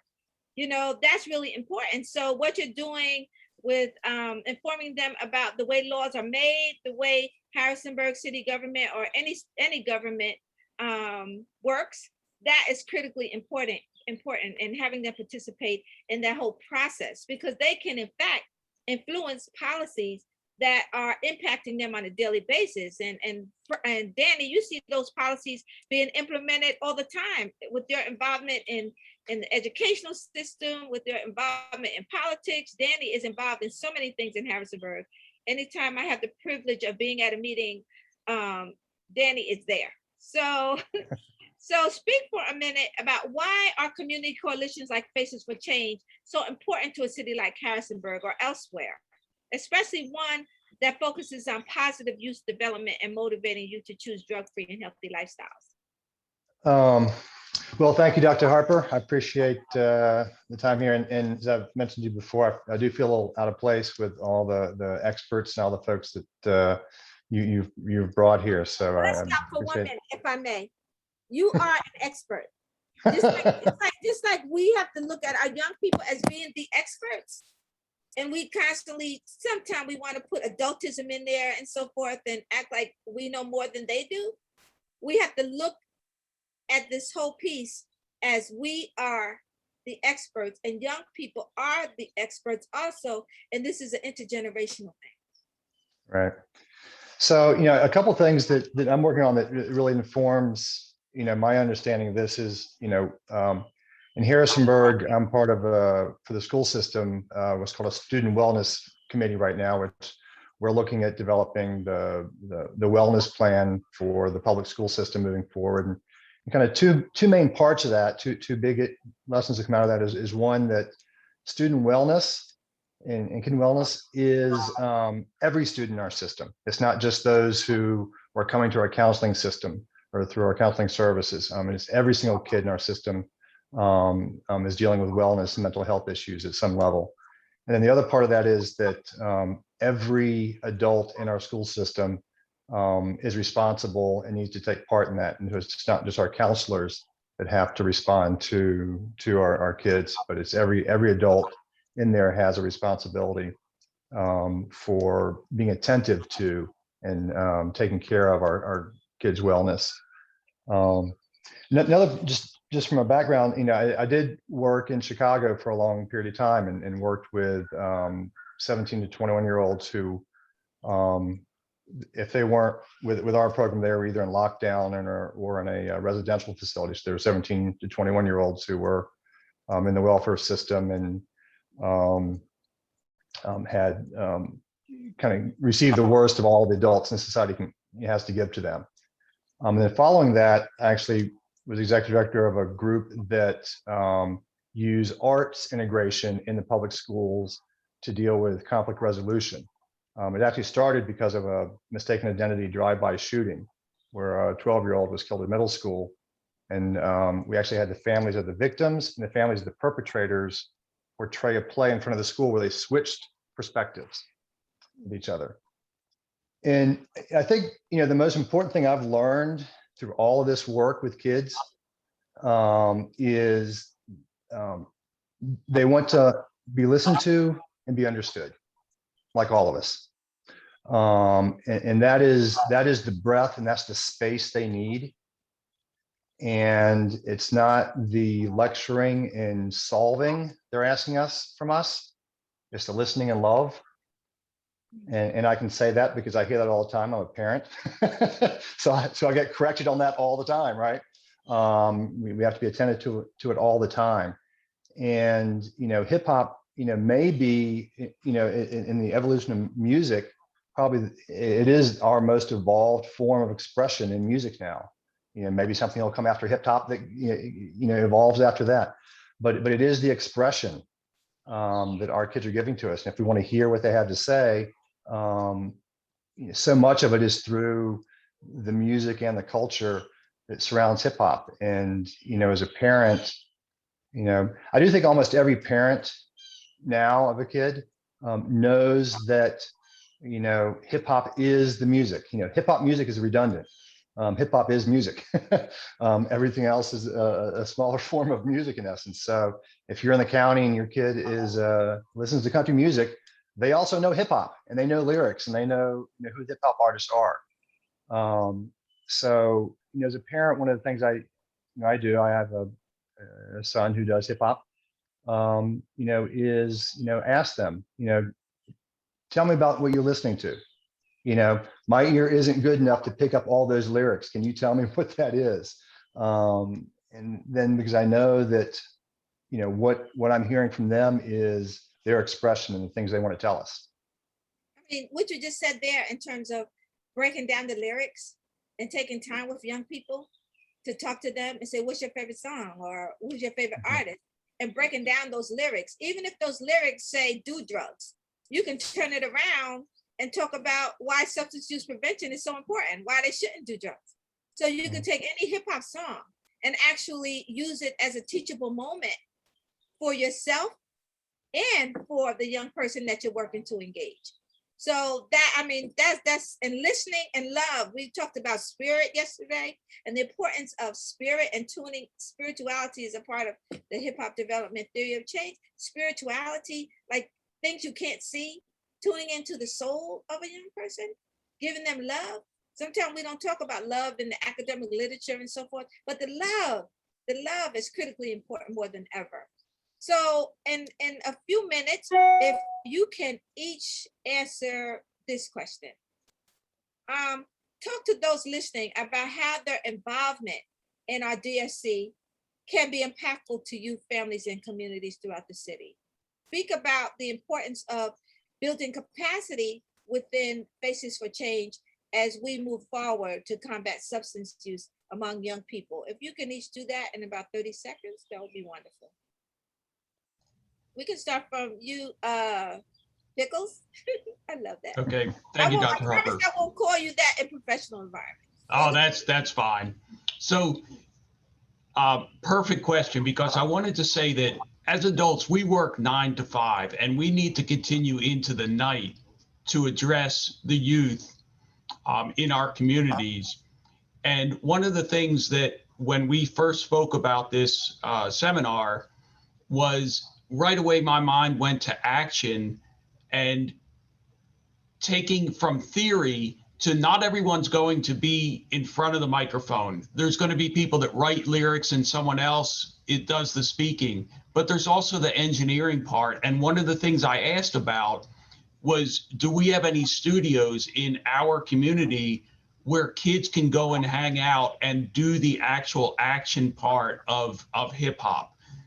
So that's something that I'm going to look into and talk with the government about is that a youth program that we can institute? Because there might be someone that's amazing in engineering that has no interest in being in front of the microphone.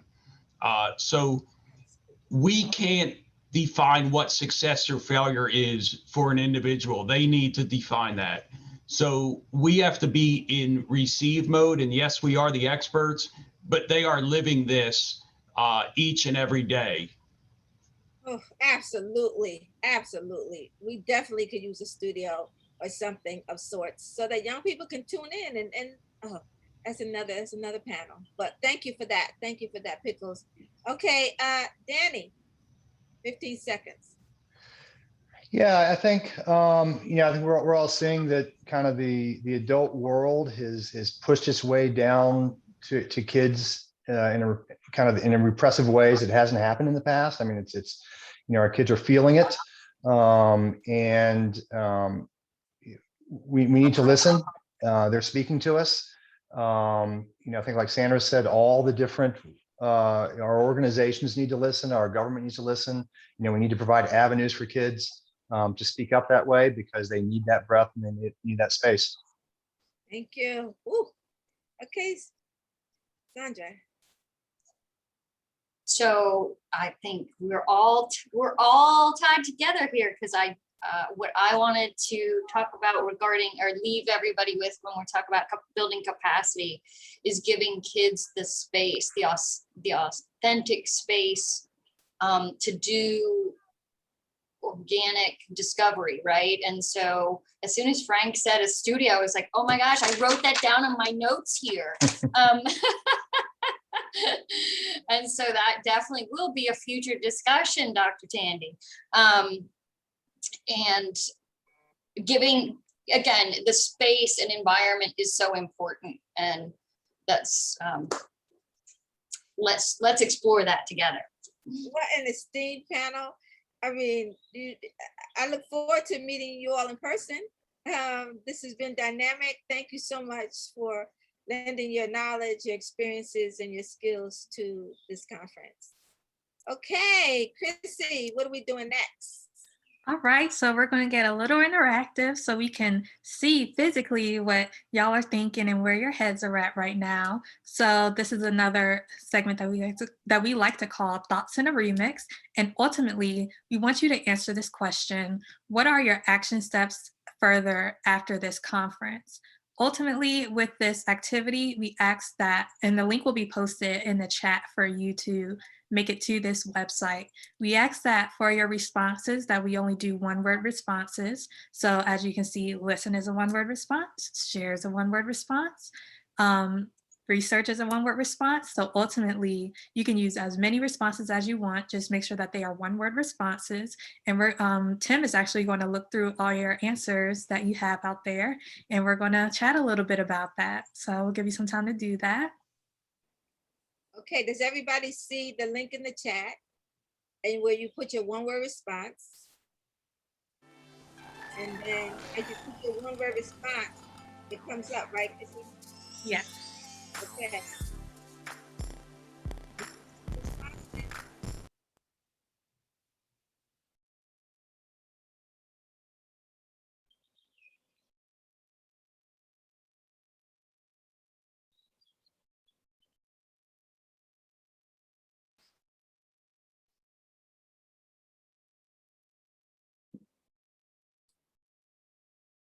All right, looks like we got a lot of fun things coming in. We've got some collaboration, assist, share, a bunch of good words, good stuff here. I see listen still holding out strong, trying to be the biggest one there. Research, yes, I think we all need to do a little bit of that, learn things we don't know. It's okay to admit you don't know something, you just grow, you do better. Advocate, yes, that is a strong one. That is very good. Ooh, connect, coordinate. I've seen a lot of good stuff in here. Share and engage. Do love that. We do like to. We got to engage people maybe we don't normally engage with. We got to engage our youth. We got to engage each other. Let's all build together. Wow, a lot of things coming in. This keeps changing up, and I'm having a hard time tracking. Keep it up. Uplift. Yes. Willing. Oh, I see studio sneaking its way in there. Let's go. We have humble. All right. All right. No background music would be nice.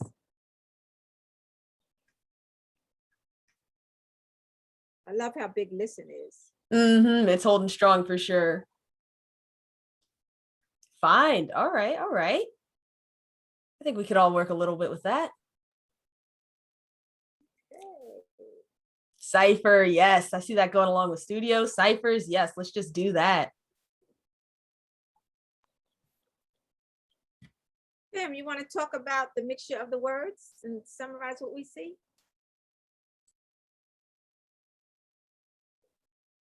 Is Tim here? Yes, I'm here. Okay.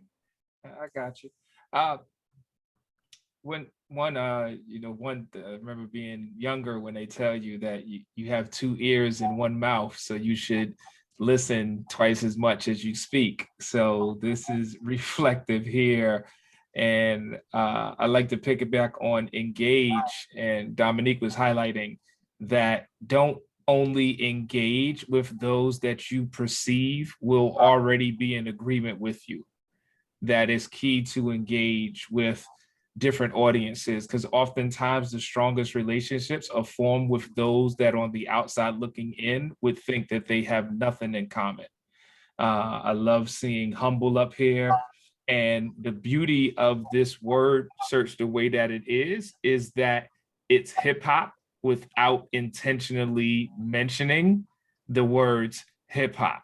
So this word search actually is an indicator of the success of this event to help expand how people see hip hop. That even when you have Cypher there in studio, that you could do so many things in that space that doesn't fall into what people would traditionally think that hip hop is. So I love the fact that this word search also shows that today was more about bringing together practitioners who also are scholars.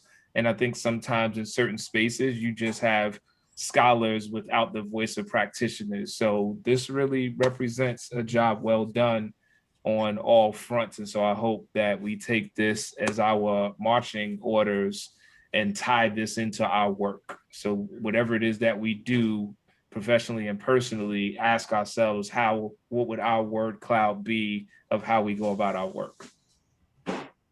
Yes, I'm loving that. Thank you, Tim. You're welcome. Ooh, phenomenal. This is phenomenal. So as we begin to close this conference, Chrissy, yeah, this has been a wonderful day. Yes, it's been not even one day, it's been amazing 2 days. Everyone, thank you all for coming out to join us. And it's just showing your interest not only in our conference, but also in Faces for Change, the Drug-Free Community Coalition. It means a lot to all of us here for you to take the time out to really see what we're all about and what we're trying to bring to Harrisonburg. And we thank you all for your energy, your participation, all the panelists that came out to speak. Everyone, you all played a really big part in making this happen. Don't forget the post survey. Okay, yes, definitely fill out the post survey, but I just want to say, as we wrap up day 2, I want to share where we're going with this strategic prevention framework. I want to just show this slide really quickly, because what we are doing is we're starting off by making assessments. If we could just pull up that image, Destiny. We are starting off with making assessments and really finding out where the gaps are.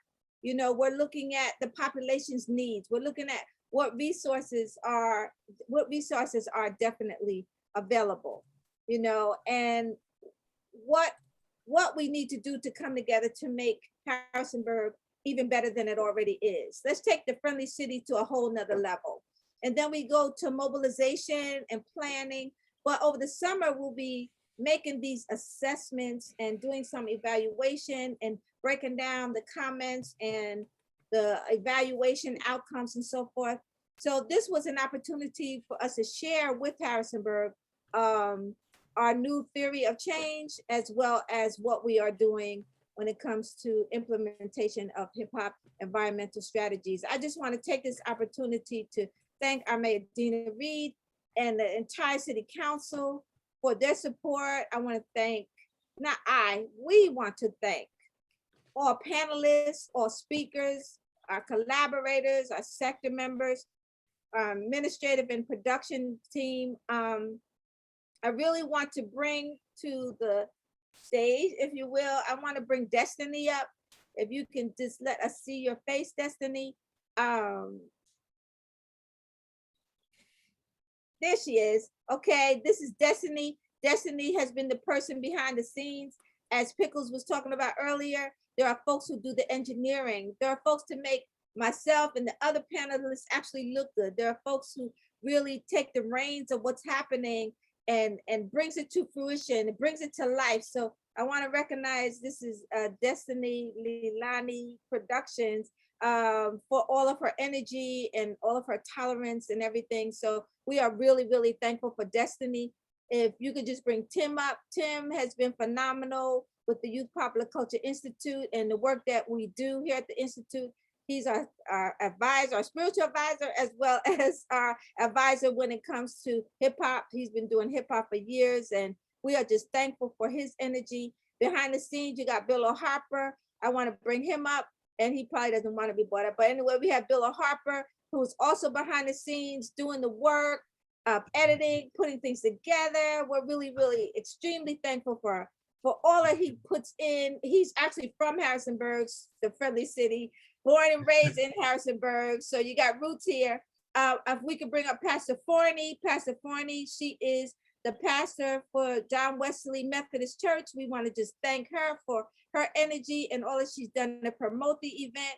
Let's bring up Dominic Dean. Dominic Dean is the Face of a Change coordinator, and amongst other things, behind the scenes, working that chat, working audio, production. That's what she does, as well as keep us connected. I'm sure most of you have heard from her in all the emails. Thank you from the bottom of my heart as director of Faces for Change. And let's bring in Chrissy Donald. Chrissy Donald is a recent graduate from JMU. Yay, give her some love.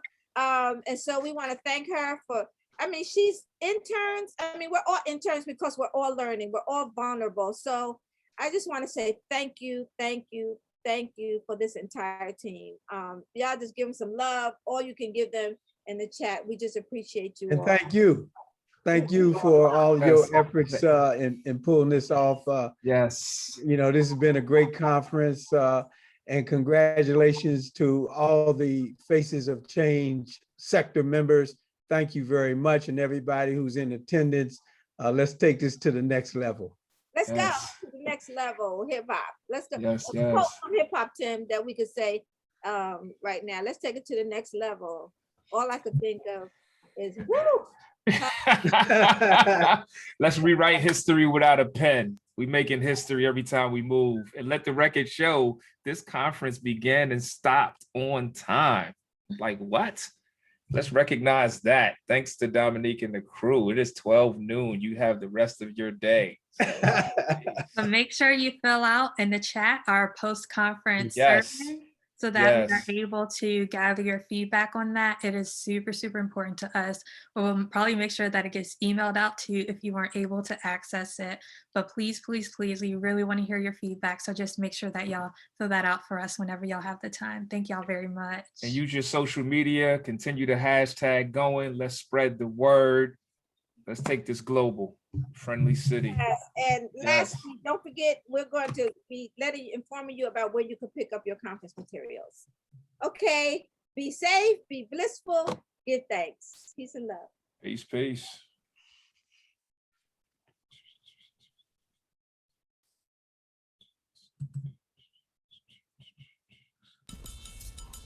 Yeah.